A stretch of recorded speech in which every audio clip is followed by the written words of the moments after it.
Well, let's start with the numbers. What are the latest numbers that you are seeing in terms of the wildfire situation across BC?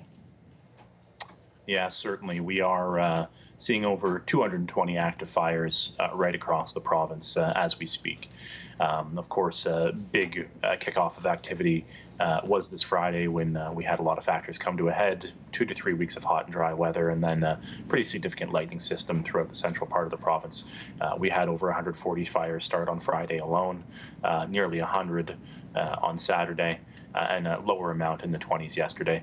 So we've got a lot of fire on the landscape. We're doing everything we can to respond right now, but certainly we've got about a dozen major fires burning throughout the central and southern interior parts of the province. Those are the ones that are causing the most concern due to their proximity to communities. Okay, so your audio was just dipping there for a minute. So you're saying about a dozen are the ones you're really focusing on where homes could be threatened? That's correct, yeah. So we've got about a dozen throughout the Caribou and Kamloops fire centers that are posing threats to communities, and there are evacuation alerts and orders in place for most of those fires. We know weather plays such a key role in all of this. No matter how many firefighters you have on the ground, at the end of the day, it can be dependent on that. What is the forecast for today? How are things looking? Yeah, unfortunately, continued hot and dry conditions are what we're expecting for the foreseeable future, quite frankly. And no real reprieve in terms of any rain, certainly for at least the next 3 to 5 days. Temperatures in the mid-30s for the most part, hot overnight.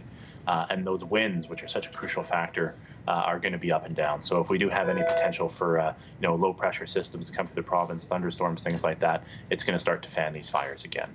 Have you been able to get a better sense at all of the number of people who have now been evacuated from their homes? My understanding is we are in the range now of about 10,000, and that's following a development late last night with the community of 100 Mile House being evacuated. So there's certainly a number of evacuation orders going on across the province right now. Emergency Management BC is the best source for that if people are looking for updates.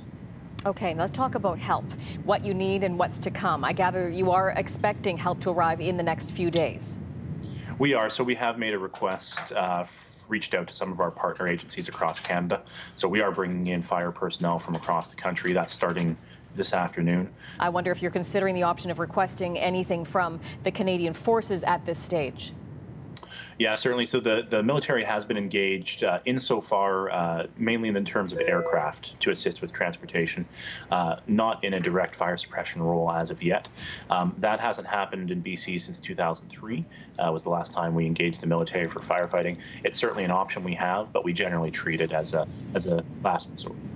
Final thought from you then, in terms of your priorities, what do you consider to be the most concerning at this stage? Certainly, I mean, with the fires we're having across the province right now, we're focusing right now on protecting critical infrastructure, protecting communities, and quite importantly also keeping our highway routes open. Given the movement of people, given the evacuations, we want to make sure that those access routes, those methods of transportation are available so people can get out if they need to. I know this is a stressful and exhausting time for all of you. I appreciate your time to share with us. Thank you, Kevin. Oh, my pleasure. Thank you.